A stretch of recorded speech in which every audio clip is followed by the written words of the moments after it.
3강 추론규칙.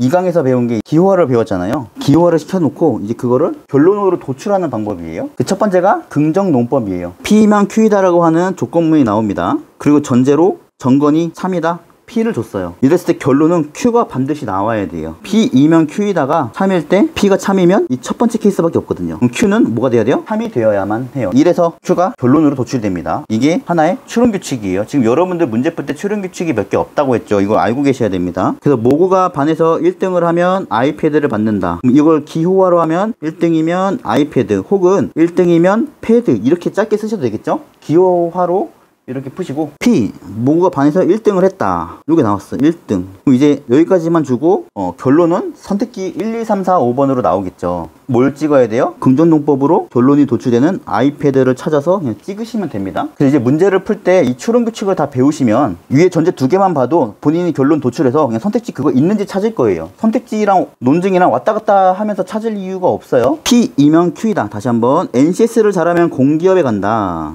이거 기호로 표시하면 NCS이면 공기업 이렇게 기호로 짧게 표시하시고 NCS를 잘한다 이거는 NCS 이렇게 표시를 하시고 그랬을 때 어디가? 결론은 뭐가 돼야 돼요? 우리 이것만 보고 선택지를 가셔서 그러면 공기업에 간다. 왜냐하면 이건 긍정논법이니까 공기업을 찍으러 가시면 됩니다. A가 찬성하면 B도 찬성한다. 이거 어떻게 기호로 표시해요? A이면 B이다. 자 여기서 이 전제가 위에 빈칸이라고 한번 생각해봐요. 근데 결론을 오히려 주겠죠. 그때는 이 셋 중에 전제 하나가 이제 빈칸인 거야. 근데 결론이 B라는 친구가 나왔어. A이면 B인데 중간에 전제 하나가 생략되고 결론이 B가 도출됐다면 여기서 B를 도출할 수 있게끔 도와줘야 돼요. 그럼 뭘 넣어요? A가 들어가겠네 라고 해서 선택지에 가서 그냥 A를 찾으시면 돼요. 혹은 첫 번째 전제가 빈칸일 수 있겠죠. 여기 A가 나오고 B가 나왔는데 그럼 뭐야 이거 갑자기 머릿속에서 A면 B다 B면 A다 뭐 이런 식으로 둘 중 하나는 생각이 나야 되고요. 연결을 시켜줘야 되니까. 근데 전공 긍정논법으로 보시고 어떻게 한다? 첫 번째 A이면 B다를 이제 선택지가 찾으시면 되죠. 정해져 있습니다. 이게 틀이. 여기서 이제 후건 긍정의 오류는 이 실수를 하지 말라는 거예요.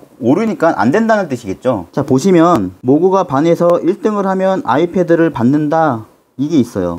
기호로 표시하면 1등이면 아이패드예요. 근데 갑자기 이 후건에 있는 아이패드를 긍정해버려요. 그러면 결론이 1등이 도출되지 않아요. 왜냐면 후건이 긍정이 됐으면 요 Q에서 후건 긍정이 여기 2개가 있죠.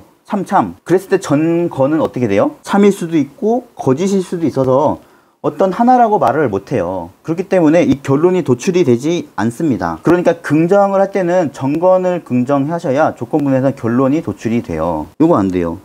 그래서 조건문에서는 후건을 긍정하여도 전제들로부터 P라는 결론이 도출되지 않습니다. P면 Q이다. 근데 Q면 P? 아니야. 요거 조심하세요. 이제 부정논법. 자, P면 Q이다 해서 이 후건 Q를 부정했어요. 자, 후건 Q를 부정하면 P면 Q에다가 참인 것들 중에서 어디 있어요? 여기 있죠. 후건이 부정이면 어떻게 돼요? 전건은 부정일 수밖에 없죠. 후건이 부정일 때 전건은 무조건 거짓이죠. 후건을 부정했다라고 하면 어떻게 돼요? 전건도 부정을 하시면 됩니다. 그래서 모구가 반에서 1등을 하면 아이패드를 받는다. 이 조건문에서 후건을 부정해요. 아이패드를 받지 않았어요. 일단 그럼 모구는 1등을 못한 걸 결론을 도출할 수 있습니다. 그 다음 NCS를 잘하면 공기업에 간다. 그럼 NCS이면 공기업인데 공기업에 가지 못했어요. 후건을 부정했어요. 그러면은 NCS를 잘하지 못했다는 겁니다. 괜찮으시죠? 자, A가 찬성하면 B도 찬성한다. 이 후건 B를 부정해 볼게요. B는 찬성하지 않는다. 후건을 부정하니까 어떻게 돼요? 전건도 부정. A 찬성하지 않는다. B는 찬성하지 않는다. 이게 중간에 나오면 A가 찬성하지 않는다라는 결론이 도출이 됩니다. 괜찮으시죠? 오케이, 넘어가요. 전건 부정의 오류. 뭐냐면 P이면 Q이다 해서 전건을 부정한다고 해서 후건이 부정이 되는 이런 결론이 도출되지 않습니다. 진리표를 한번 보세요. P이면 Q이다가 참이면 not P. P가 거짓일 때 후건은 어때요? 참일 수도 있고 거짓일 수도 있습니다. 그렇기 때문에 후건이 참인지 거짓인지 이렇게 결론을 내릴 수 없다. 전건을 가지고 결론을 내리려면 전건이 참이어야 되고 후건을 가지고 결론을 내리려면 후건이 부정이어야 됩니다.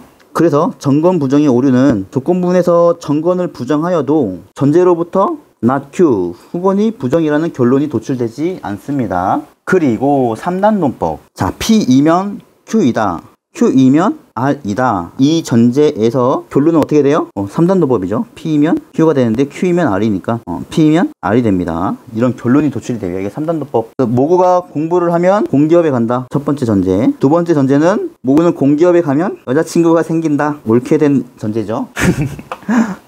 결론은 모구가 공부를 하면 여자친구가 생긴다. 맞는 논증이에요. 3단 논법. 그래서 이 3단 논법도 꽤 나옵니다. 꼭 알고 계세요. 그래서 아까 P이면 Q이다 해서 P이면 Q라는 결론이 도출이 돼서 이거 선택지 찍으러 갔는데, 문제에서 P이면 Q이다 그리고 Q에서 Q이면 R이다. 그럼 전제가 뭐냐라고 했을 때는 3단 논법을 이용해서 그럼 P이면 R이다 라는 결론이 도출이 돼야겠네. 선택지 가서 찾는 거예요. 아니면 여기 Q이면 R이다라는 게 빈칸이라면 B이면 Q이고 P이면 R이면 뭔가 중간에 없죠. Q에서 R로 갈 수 있게 만들어줘야겠네. 그래서 Q이면 R이다. 요거를 또 선택지가 찾고, 논증이 정해져 있어요. 추론규칙이 정해져 있기 때문에 요거를 일단 알고 계셔야 돼요. 이것도 모구가 운동을 하면 다이어트에 성공한다. 모구가 다이어트에 성공하면 여자친구가 생긴다. 이거 너무 여자친구 집착하는 것 같은데? 그냥 재밌다고 쓴 겁니다, 여러분. 다이어트에 성공하면 여자친구가 생긴다. 그러면 이게 3단 논법이에요? 기억이 잘 날 것 같아요? 이거 지금 이 첫 번째 전제가 지금 저의 상태입니다. 요새 다이어트 하고 있거든요. 운동하면서. Q이면 R까지 됐으면 좋겠네요. 그럼 결론이 어떻게 돼요? 모구가 운동을 하면 여자친구가 생긴다. 운동을 하면 여자친구가 생긴다. 이렇게 3단 논법이 돼요. 그러면은 두 번째 전제가 빈칸이야. 그래서 모구가 운동을 하면 다이어트에 성공하고, 그러면 운동을 하면 여자친구가 생긴다.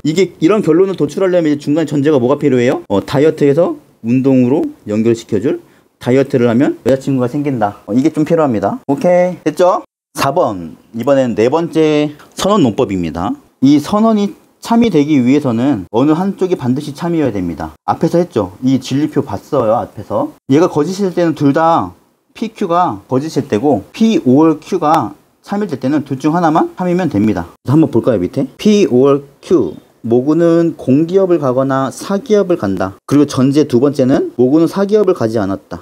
자, 지금 모구는 공기업이나 사기업을 간다라고 선언을 했는데 사기업에 가지 않는다. 하나가 거짓이야. 나머지 한쪽에 있는 P는 어떻게 돼요? 자동으로 참밖에 없죠. 그래서 공기업을 간다가 참이라고 도출이 되는 겁니다. 오케이. 자, 모구는 카페를 가거나 학교를 간다. 뭐는 카페 5월 학교. 그 다음에 둘 중 하나를 부정을 했어요. 모구는 학교를 가지 않는다. 그럼 어떻게 해요? 카페에 가야죠. 이 선언문이 참이 되려면 둘 중 하나는 꼭 참이어야 되는데 다른 하나가 이미 거짓으로 밝혀졌으면 남은 하나는 반드시 참이 되어야 합니다. 그 다음 모구는 공부를 하거나 여행을 간다. 그러면은 공부 5월 여행이라고 기호화를 해주시고요. 그 다음 둘 중 하나를 부정했어요. 여행을 가지 않는다. 그러면은 공부 5월 여행 중에서 하나가 부정됐으니까 둘 중 하나라도 참이어야 되잖아요. 그러니까 여행이 부정됐으니까 남은 하나인 공부는 어떻게 돼야 돼요? 공부해야 돼요.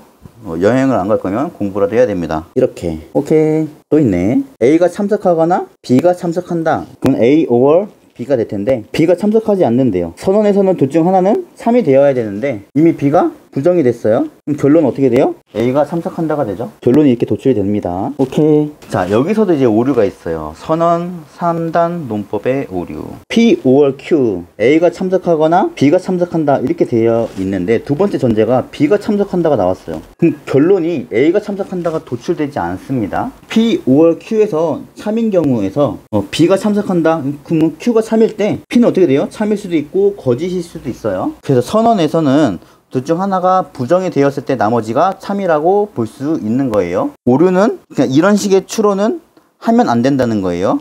이런 논증은 성립하지 않습니다. 어떻게 안 되냐면 P, 5월 Q 이게 참일 때 둘 중 하나인 Q를 긍정해버리면 나머지 하나 P는 어떻게 돼요? 참 혹은 거짓이 될 수 있으므로 이 결론이 P라는 걸 도출을 못해요. 거짓일 수도 있어서 이런 논증은 성립하지 않는다라고 봐주시면 되겠습니다. 오케이, 됐죠?